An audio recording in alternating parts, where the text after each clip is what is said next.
Olá! Existe em meio à internet a ideia de que vai haver a construção do Templo de Jerusalém, o terceiro Templo de Jerusalém. E se baseiam no livro de Ezequiel, no capítulo 40. Será que de fato aqui, no capítulo 40, tem vários subtítulos aqui dizendo sobre o portão leste, falando sobre o pátio exterior, o portão norte, o pátio interior. Será que o que está sendo dito aqui em Ezequiel 40 realmente está conectado com a suposta construção do terceiro templo de Jerusalém? Esta e muitas outras questões você vai acompanhar agora, pois está no ar, Na Mira da Verdade.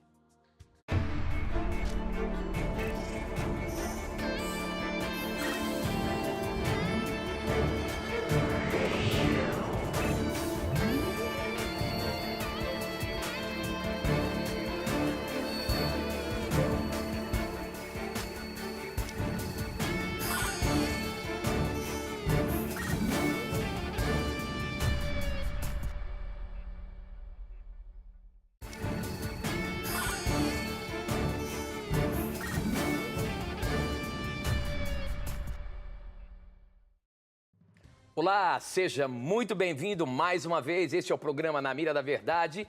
A partir de agora já nos conectamos com o Brasil e o mundo através da internet e da TV Novo Tempo aqui no nosso país, espalhada por todos os lugares, seja em canal aberto, seja em TV por assinatura, nas parabólicas, onde quer que você esteja nos assistindo. Obrigado pela sua audiência, lembrando sempre que é você quem faz este programa acontecer, afinal de contas, as suas perguntas, as suas dúvidas, os seus questionamentos é que fazem tudo isso acontecer. E quem está, como sempre, na mira para responder baseando na palavra de Deus é ele, professor Leandro Quadros. E aí, professor, tudo bem? Graças a Deus, estamos em mais um Na Mira da Verdade com o nosso telespectador, nossa telespectadora. Obrigado pelo carinho da sua confiança na TV Novo Tempo e desejamos neste momento que Deus nos ajude a auxiliarmos você no estudo da Bíblia e mais do que isso, motivar você a querer manter um contato cada vez maior com este livro sagrado, precioso, e pode ter certeza que quanto maior for o seu contato com a Bíblia, mais você conhecerá a respeito do Deus bíblico. E esse conhecimento vai fazer uma grande diferença na sua vida. Então, obrigado por acompanhar nosso programa. Estamos aqui à sua disposição. Muito bem, professor, muito bem. Nós abrimos aqui o nosso programa de hoje baseado numa pergunta que chegou pelo nosso Instagram, @namira-da-verdade. Quem mandou foi o Luiz Gustavo. E a pergunta do Luiz Gustavo, professor Leandro, é a seguinte: eu queria saber sobre a construção do terceiro templo em Israel pelos judeus, pois é uma profecia de Ezequiel 40. Pode falar a respeito? Eu adoro esse tema e a volta de Jesus. Muito bem, eu queria, o Luiz Gustavo aqui, quer que a gente fale um pouquinho sobre essa construção do terceiro templo de Israel. O templo de Jerusalém lá, enfim. A Bíblia de fato fala que haverá uma terceira reconstrução do templo, professor? Veja, muitos irmãos sinceros, eles acabam interpretando que eles creem que todas as profecias referentes a Israel devem se cumprir antes, para que a igreja seja arrebatada e para que Jesus volte depois em glória e majestade. Só que esta profecia dessa reconstrução do templo, ela não se cumpriu. E por que não se cumpriu? Porque existe na Bíblia um princípio, chamado princípio de condicionalidade.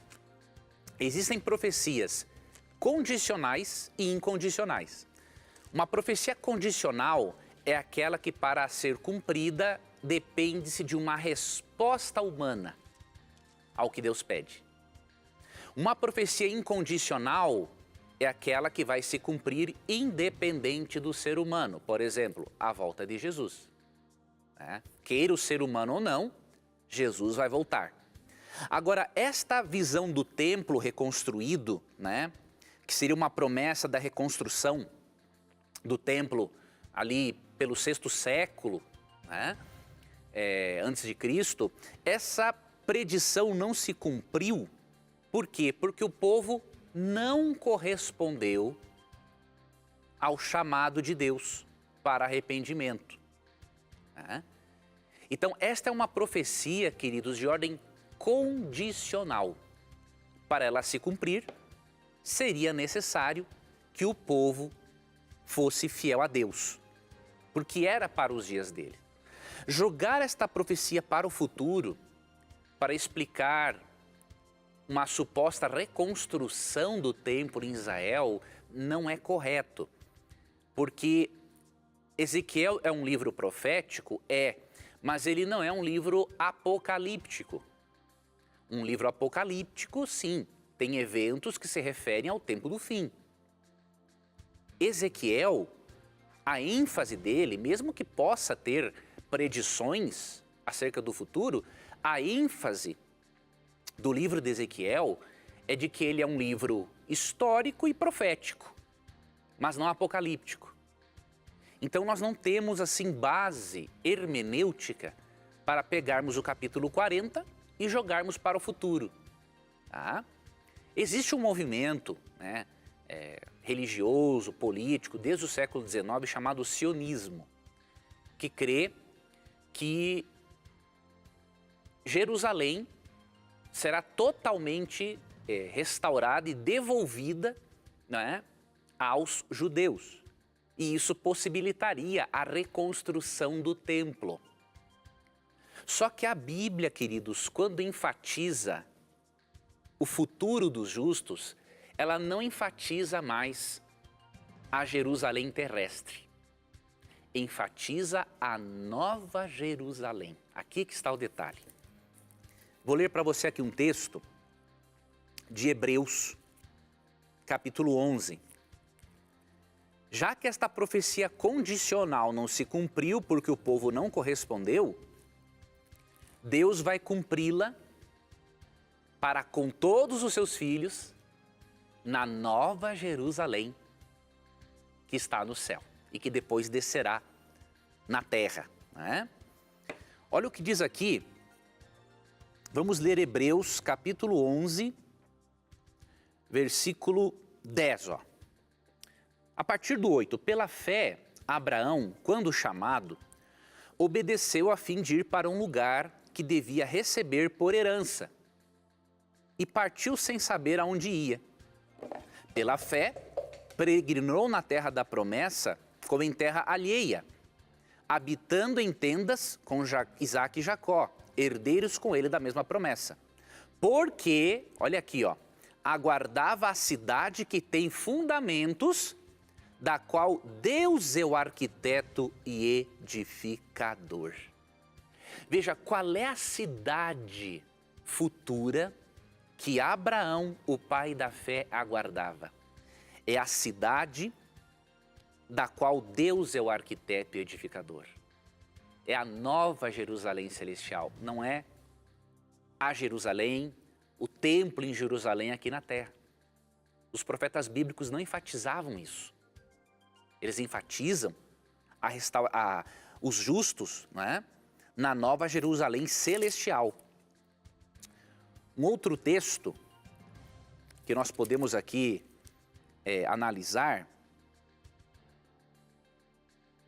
se encontra em Hebreus também 11, verso 16. Falando dos heróis da fé, veja se eles almejavam a reconstrução do templo em Jerusalém, segundo Ezequiel 40, ou se eles almejavam um outro templo. Mas agora aspiram a uma pátria superior, isto é, celestial. Por isso Deus não se envergonha deles, de ser chamado seu Deus, porquanto lhes preparou uma cidade. Então você percebe, os heróis da fé viveram pela fé numa nova Jerusalém celestial, num mundo sem pecado. Eles confiaram nisso. Então nós não podemos ser diferente deles. Não podemos colocar nossas expectativas em cima de Ezequiel 40, porque é uma profecia condicional. Ela não se cumpriu porque o povo não correspondeu ao chamado de Deus. E ela não vai se cumprir desta forma mais. Agora ela vai se cumprir como? Quando todos os filhos de Deus, após a volta de Jesus, estiverem na Jerusalém celestial, da qual Deus é o arquiteto. E aí, para finalizar, eu quero ler para você aqui o comentário, né, dessa Bíblia de estudo que eu tenho aqui, de Genebra, que faz um comentário muito interessante sobre Ezequiel 40. Eu creio que vai ajudar você a se aprofundar na questão. Diz assim, ó, na página 1079, né, comentando o capítulo 40 de Ezequiel. Ó. De um ponto de vista cristão, a restauração da comunidade do século VI falhou, mas Deus misericordiosamente levou essas predições a um cumprimento ainda mais glorioso em Cristo. Veja. Na sua primeira vinda, Cristo veio como o templo final de Deus, diz João 2,19. Agora, a igreja é o templo também. 1 Coríntios 3, 9 a 17, 2 Coríntios 6, 16 e Efésios 2, 19 a 22. E o novo céu e a nova terra, e no novo céu e na nova terra não haverá nenhum templo, pois toda a terra está cheia da sua presença. Não há nenhuma razão para crermos que essa profecia ainda deverá ser cumprida em termos de reconstrução, no estilo de reconstrução do templo, no estilo do Antigo Testamento, no qual sacrifícios animais deverão ser feitos novamente. E aí por quê? Ó? Cristo aboliu todas essas sombras pela realidade de sua vinda à terra. Hebreus 10, 1 a 18. Então, se esse templo fosse reconstruído, então os sacrifícios deveriam voltar. E aí o cristão vai demonstrar através de sacrifícios de que ele não crê que o Messias já veio? Então, realmente, não podemos pegar esta profecia, que não é apocalíptica, e jogá-la para o futuro, né? Os profetas bíblicos almejavam a nova Jerusalém celestial. E se você quer entender um pouquinho mais sobre profecias condicionais e incondicionais, leia Jeremias 17, 7 a 10. Ali este princípio está bem claro e você vai compreender melhor essa questão. Muito bem, muito bem. Para você participar do programa, você pode mandar as suas dúvidas através do nosso SMS. O número é 12 98151 0101. A gente recebe aqui, eu recebo aqui na hora, na minha mão. Você pode também usar a internet pelas nossas redes sociais, Facebook e Instagram. No Facebook, na mira da verdade.nt e no nosso Instagram, @na mira da verdade. Tem também o nosso blog, novotempo.com/na mira da verdade. A pergunta que já começou a chegar aqui, perguntas que chegam, né, no nosso SMS, tem até de programas passados também, como essa aqui, por exemplo. Quem manda a pergunta é o Leonardo. O Leonardo Roberto faz a seguinte questão. Eu gostaria de saber por que algumas denominações não aceitam o uso da barba na igreja. Certa feita, fui praticamente expulso de uma denominação por causa disso. Eu acho que se baseiam em Levíticos 19, a partir do verso 27, que diz o seguinte: não cortem o cabelo dos lados da cabeça, nem aparem a barba. Se a gente vê aqui, professor, esses são alguns mandamentos que Deus orienta ali para o povo de Israel. No 26, ó, diz o seguinte: não comam carne em que houver sangue, não procurem adivinhar o futuro, nem façam feitiçarias. Aí no 27, não cortem o cabelo dos lados da cabeça, nem aparem a barba. Quando chorarem a morte de alguém, não se cortem nem façam marcas no seu corpo. Eu sou o Senhor. E aí dá a entender de que esse é o mandamento de Deus. Como é que é isso, professor? Qual que é o contexto disso aqui e por que foi dito isso, professor? Aqui é o seguinte: os egípcios cortavam o cabelo em redondo e faziam a barba. Como Israel saiu do cativeiro egípcio e se familiarizou muito com a cultura pagã dos egípcios, Deus queria que o povo de Israel não se parecesse de forma alguma com os egípcios, para eles não recordarem os costumes pagãos antigos que eles tinham. Então aqui Deus está pedindo para o seu povo não se familiarizar, não se parecer com os egípcios. Simplesmente isso. Esse é o contexto, né, histórico e cultural do verso. Agora, o fazer a barba não tem a ver com uma transgressão de ordem moral ou de ordem cerimonial. Não, é uma questão cultural. Nessa cultura, Deus teve que dar essa orientação porque o povo de Deus não podia mesmo se associar com nada que lembrasse o Egito. E mesmo assim, eles idolatravam outros deuses, né? Eles desobedeciam a Deus. Imagine se eles mantivessem ainda certos comportamentos. Então, para você se livrar de um hábito, é bom cortar coisas que te levam a praticar aquele hábito. Então Deus estava fazendo isso, pedindo para eles terem um cabelo e uma barba diferente daqueles que eram pagãos e que os haviam influenciado tanto para o mal. Agora tem um texto aqui, em Gênesis, vamos ver se eu me recordo onde está esse texto, que mostra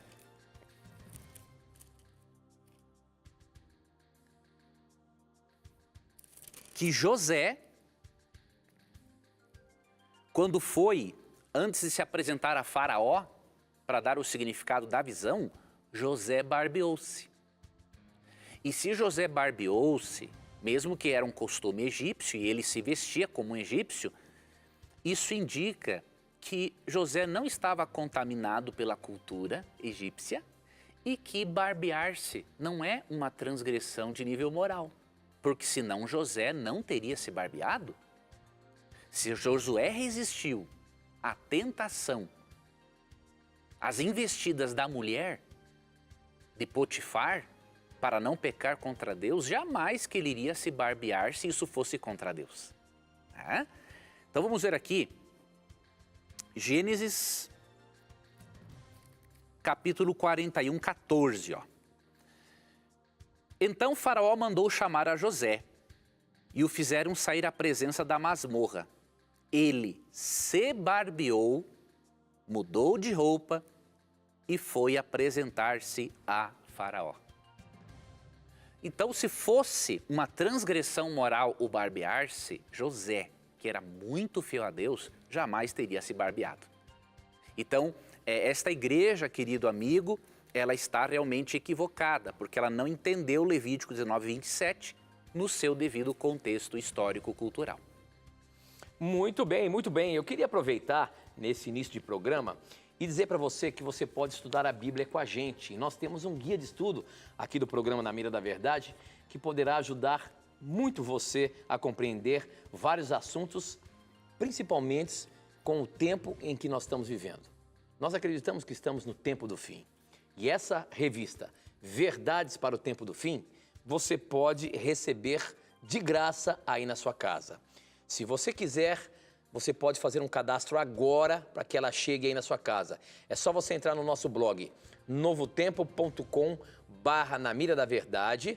Aí está aparecendo para você o site do Bíblia, que também você consegue pedir por lá, mas diretamente aqui é mais fácil, ó. Você pode entrar agora, novotempo.com/Na Mira da Verdade. Você vai ver a imagem dessa revista mais abaixo do site lá. É só você clicar nela que você vai ser direcionado para fazer um cadastro e ela vai chegar aí na sua casa certinho, tá bom? Peça agora mesmo e se você preferir, você pode ligar também. Só que tem que ser no horário comercial. 0 operadora 12 21 27 3121. É um estudo bíblico no formato de uma revista. São 16 lições, no final tem um questionáriozinho. É muito interessante e você vai aprender muita coisa sobre a palavra de Deus. A gente vai para o intervalo rapidinho. Aproveite o intervalo, peça o seu curso bíblico. A gente volta já já.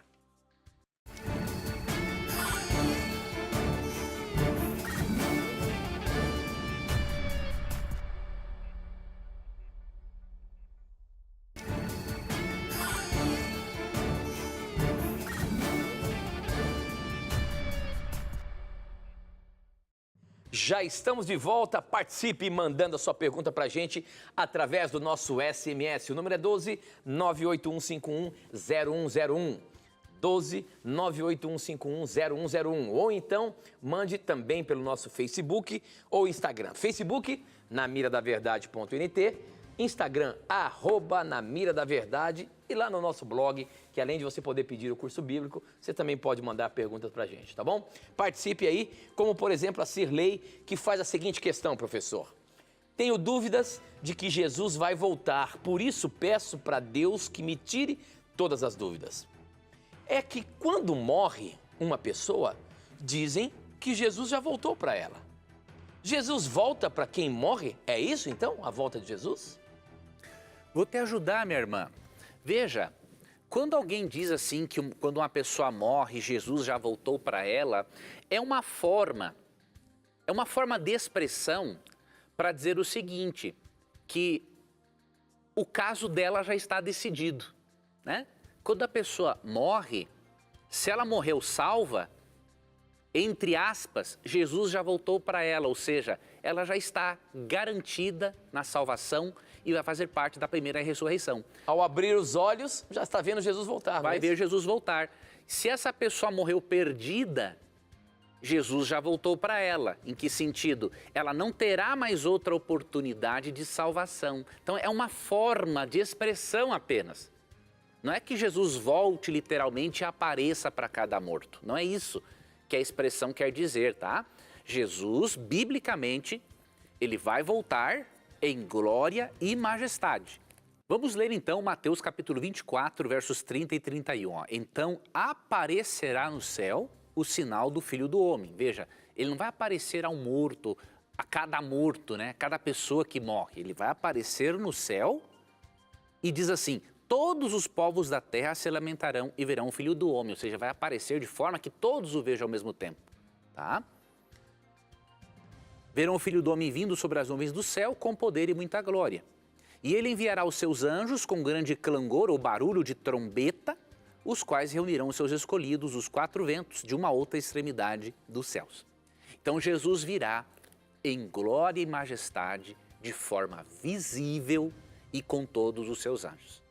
Então, entenda que esta expressão é apenas uma forma de dizer que ao a pessoa morrer, o destino dela foi selado para a salvação ou para a perdição, porque a salvação só se pode decidir ou a perdição em vida. Muito bom, professor, muito bom. Outra perguntinha que chegou aqui, essa agora pelo nosso Facebook. Quem manda pra gente é o Romário. Obrigado pela sua participação, Romário. Ele diz até o seguinte, a minha caminhada até me batizar na Igreja Adventista começou aqui, assistindo o programa abençoado Na Mira da Verdade. Que coisa boa. Que Deus lhe abençoe, viu? Há quase 6 meses, eu e minha esposa e filhos fomos batizados e estou grato a Deus pela salvação por meio da graça de nosso Salvador Jesus Cristo. A minha dúvida é a seguinte, qual é o real significado, se são esses tempos proféticos mencionados, ou desses tempos proféticos mencionados em Daniel 12, os versos 11 e 12. Vamos ver o que fala lá em Daniel 12, que são os últimos versos ali do livro de Daniel. O que está querendo dizer ali, professor Leandro Quadros? Daniel 12, vou ler aqui, tá bom? Tá bom. O verso 11 e 12 diz o seguinte, depois que o sacrifício diário for suspensos e o grande terror for colocado no templo, passarão 1290 dias. Felizes aqueles que continuarem fiéis a Deus por 1335 dias. Então a dúvida é essa, o que representa esses números profeticamente, professor? Aqui é o seguinte, esse período profético aqui de Daniel 12, 11 e 12, tá? Ele está relacionado aos tempos proféticos de Daniel 7, 25 e Apocalipse 12, 7, que fala em um tempo, 2 tempos e metade de um tempo. E em Apocalipse 12 fala em 42 meses. Um tempo, 2 tempos e metade de um tempo, no calendário judaico equivale a 1260 dias, tá? Então, aqui, como é um livro apocalíptico, um dia em profecia simboliza 1000 anos, tá? Não todos os dias, é só em profecia apocalíptica. Então, esse período, 1290 anos, ele está relacionado a 1260 anos, mesmo que com uma pequenina diferença, né, de 30 anos, ele está relacionado ao período de 1290 anos. E que período foi esse? Foi um período de 538 a 1798, quando a igreja medieval perseguiu os cristãos.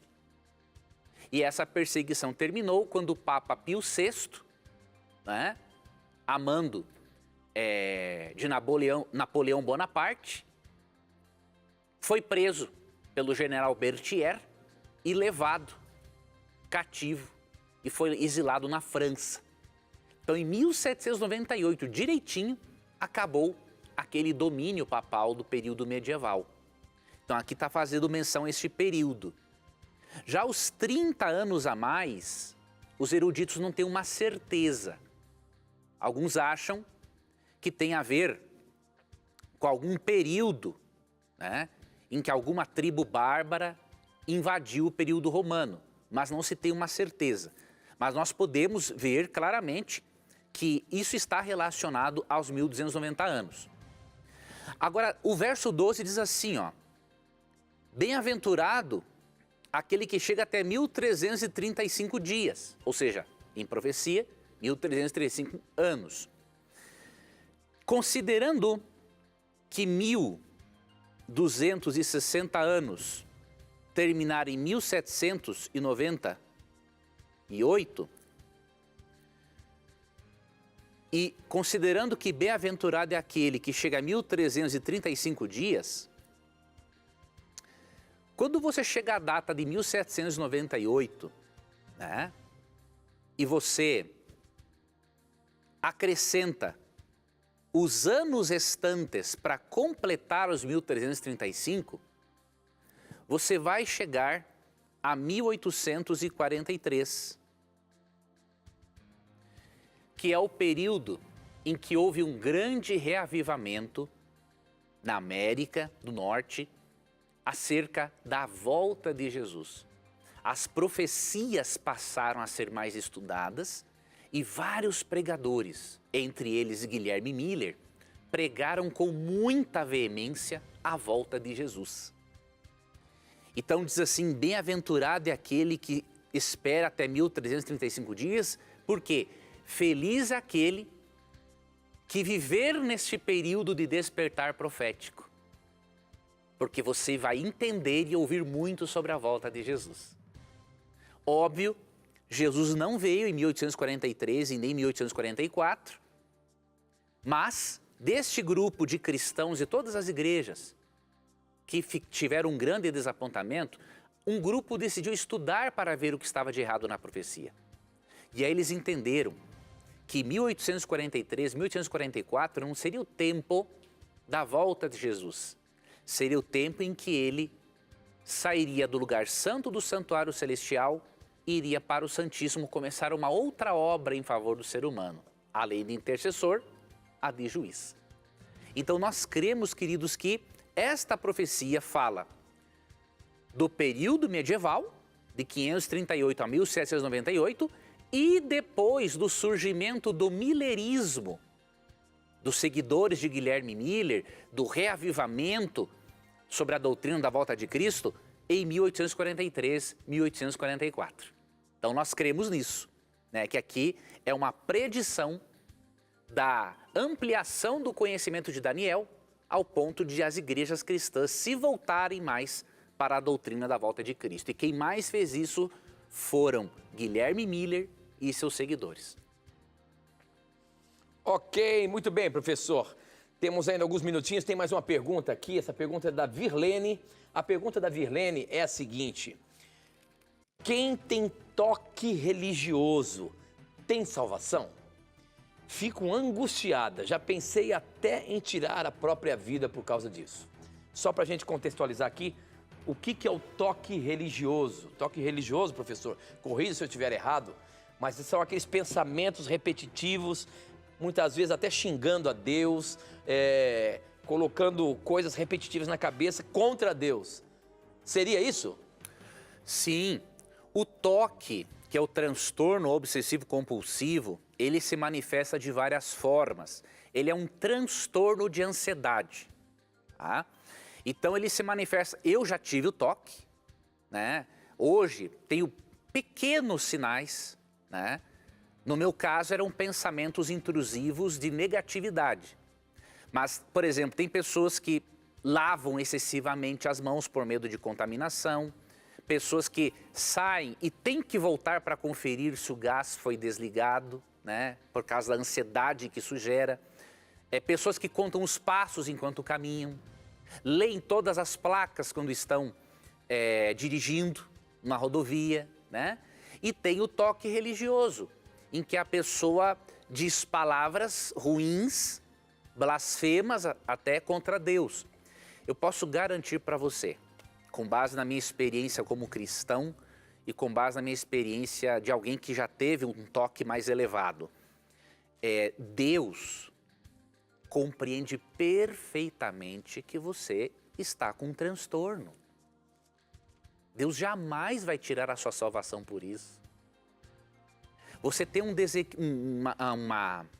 transtorno de ansiedade e um desequilíbrio neuroquímico. E você não tem como controlar isso, a não ser através de psicoterapia e de medicação, tá? Então, quando surgirem os pensamentos intrusivos, religiosos, o toque religioso, lembra de 1 João 3, 19 e 20. Vai te ajudar. Mas você precisa associar a Bíblia a um tratamento psicoterápico e psiquiátrico também, tá? Porque senão você vai viver em um tormento desnecessário. Jamais Deus, o Criador do cérebro, o ser que deu a sua vida por nós, por nossos pecados, jamais Ele vai condenar você estando você com um transtorno. Ele sabe que você não está fazendo isso de livre e espontânea vontade. Ele sabe que o toque é uma espécie de um disco riscado, não é? Que fica ali rodando e cantando a mesma parte da canção ao mesmo tempo. Então, Deus, Ele te entende. E o texto que eu vou deixar para você é para você trabalhar a sua mente, para você confiar mais na Bíblia do que nos seus pensamentos. 1 João 3, 19 e 20 diz assim, ó, e nisto conhecemos que somos da verdade, bem como perante Ele tranquilizaremos o nosso coração. Pois se o nosso coração nos acusar, e é o que está acontecendo com você, não é? Você está com culpa por ter o toque religioso. Certamente Deus é maior do que o nosso coração e conhece todas as coisas. Que texto maravilhoso, né? Por mais que o teu coração, a tua mente te acuse, Deus é maior que o seu toque. Deus é maior que a sua mente. E Ele sabe todas as coisas. Ele sabe que você não está fazendo isso voluntariamente. Então, tranquilize-se. E uma das formas é você aceitar que você tem esse problema. Porque quanto mais você negá-lo, mais aumenta a ansiedade e mais o toque fica intenso. Então aceite, olha, infelizmente no momento essa é uma parte de mim e eu vou trabalhar isso, tá? Então, tem esse texto sublinhado na sua Bíblia, busque ajuda psicoterápica e psiquiátrica também. Você precisa de medicação para controlar isso. E quando isso for controlado, o psiquiatra vai tirando a sua medicação, né? Por ver que você vai perdendo a necessidade dela. Cuide-se, ame-se e tenha certeza, Deus ama você, entende você e vai atuar na sua cura. Muito bem, estamos indo para mais um intervalo, mas aproveite aí o intervalo, formule a sua pergunta, manda pra gente, não sai daí não. A gente volta já já.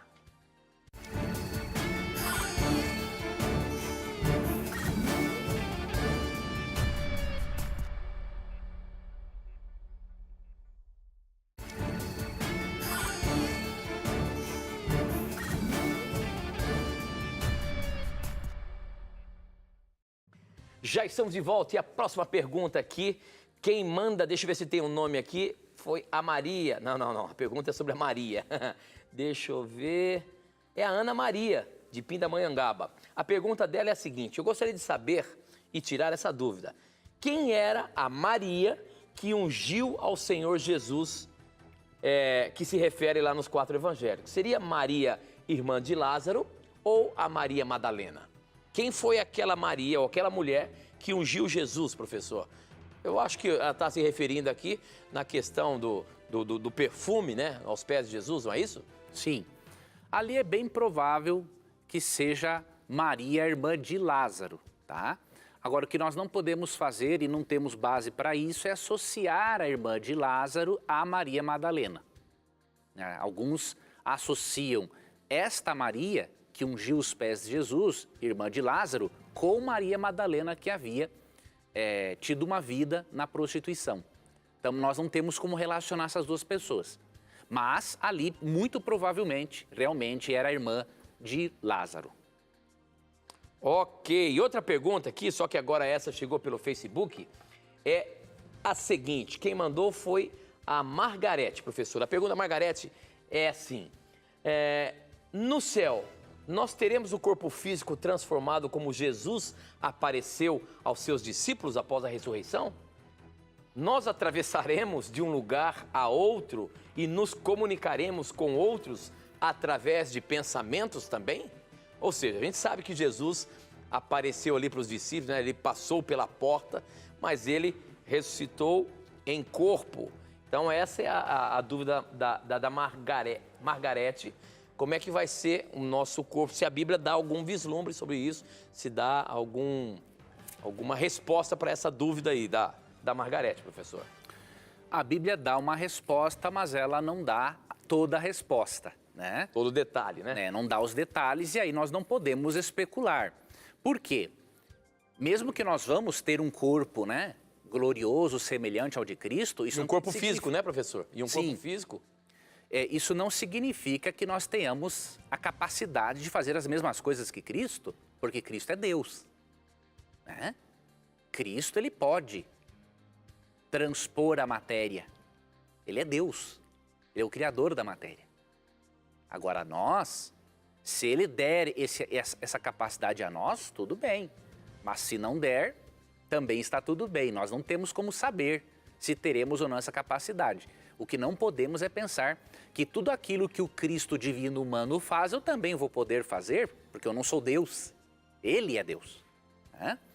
Agora, em relação a um corpo físico, a Bíblia é óbvia.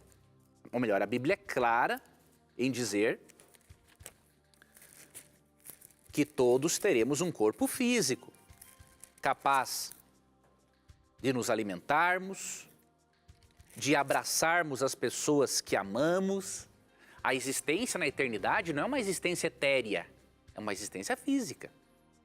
E aqui em Filipenses 3, 20 e 21 é dito: pois a nossa pátria está nos céus, de onde também aguardamos o Salvador, o Senhor Jesus Cristo, o qual transformará o nosso corpo de humilhação para ser igual ao corpo da sua glória, segundo a eficácia do poder que ele tem até de subordinar a si todas as coisas.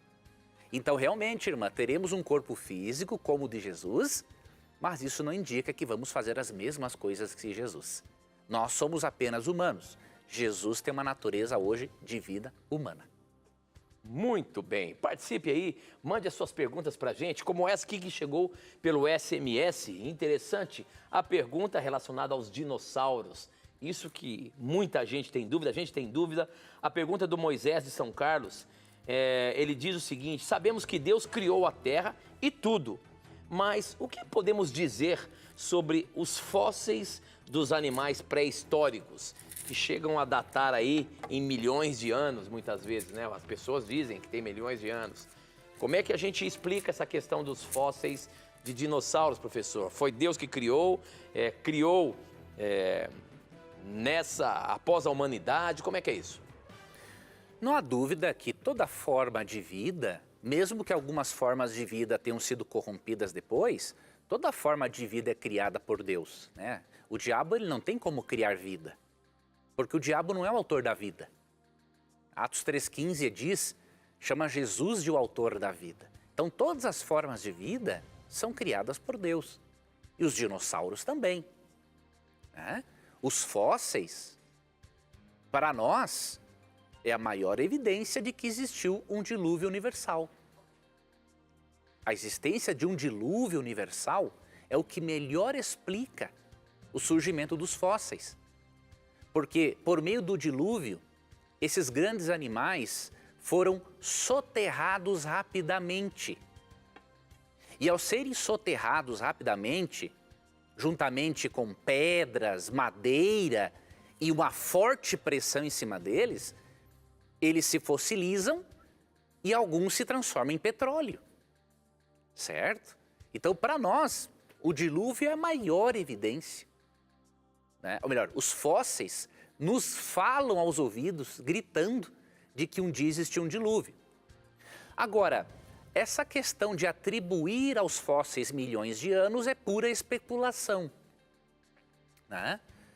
Costuma-se usar métodos de datação que, na verdade, eles não são, diríamos assim, tão científicos como parece.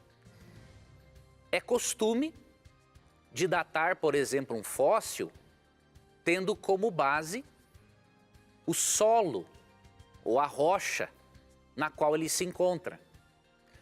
Uma rocha, uma pedra, né, uma montanha, pode ser realmente algo bem antigo, porque em Gênesis 1:1 diz que, Gênesis 1:2 diz que quando Deus criou o planeta, a terra era sem forma e vazia, ou seja, existia água, existiam pedras.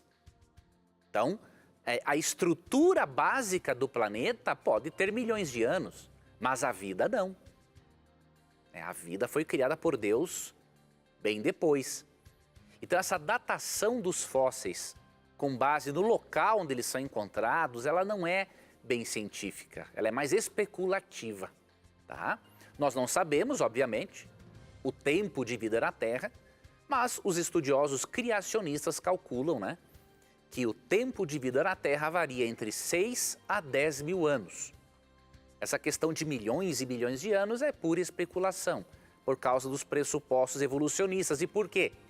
Porque para os animais evoluírem e se tornarem complexos como são, na mente dos evolucionistas isso é necessário milhões e milhões de anos. Então há um pressuposto equivocado por trás desses métodos de datação. Se tivermos o pressuposto correto, nós vamos utilizar o método de datação da forma certa, sem especulações que não são científicas.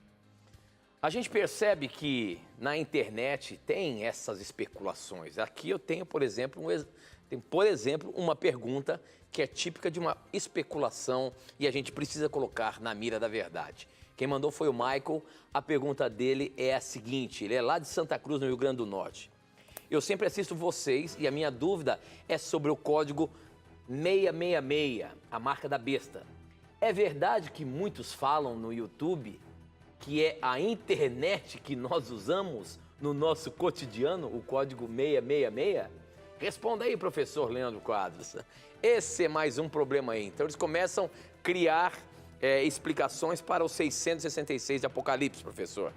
E aqui agora a nova é de que acusam a internet, ou o YouTube, mais especificamente, não, fala que no YouTube fala que é a internet que é o 666. Como é que é isso? Bom, essa pergunta muito sincera, né, do nosso irmão, eu quero dizer para ele que essas pessoas que falam isso na internet, elas estão simplesmente viajando na maionese, tá? Não tem base nenhuma para crer numa barbaridade dessa.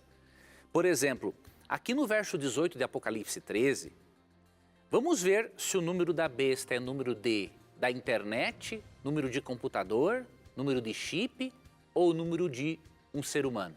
Vamos ver, a Bíblia responde. Aqui está a sabedoria. Aquele que tem entendimento calcula o número da besta, pois é número de homem, de ser humano. Como que a internet pode ser o 666 se o número é número de ser humano? Ora, esse número é 666. Por que é número de ser humano? Porque o número 6 representa a imperfeição humana. O ser humano foi criado no 6º dia. E o número 7 representa a perfeição divina. Porque Deus concluiu a sua criação criando o 7º dia como um memorial da criação. Então, o que o texto quer nos dizer? Quando se fala em 666, quer dizer que haverá um engano humano na sua força máxima e uma rebelião humana aberta contra Deus. E é isso que os poderes representados pelas duas bestas de Apocalipse o fazem. A besta que emerge do mar, que representa o papado, e a besta que emerge da terra, que será os Estados Unidos da América. A união desses dois poderes, um religioso e outro político, provocará uma perseguição ao povo de Deus e um boicote econômico, porque diz que não vai poder comprar e nem vender quem aceitar essa marca da besta.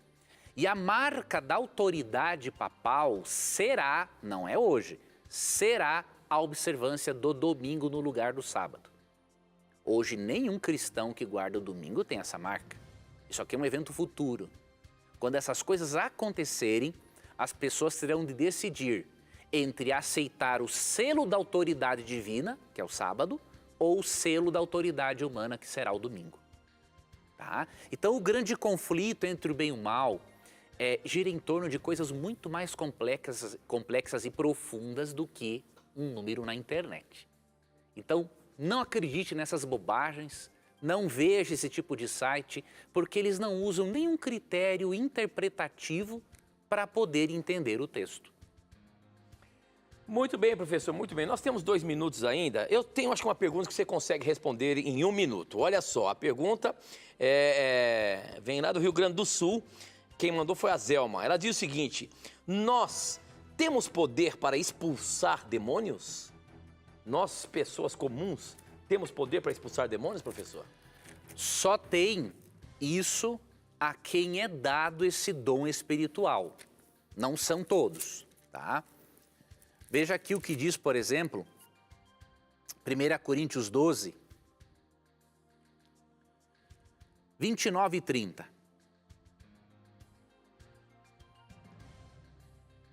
Porventura são todos apóstolos, ou todos profetas, são todos mestres ou operadores de milagres, têm todos dons de curar, falam todos em outras línguas, interpretam-nas todas? Entretanto, procurai com zelo os melhores dons. Né?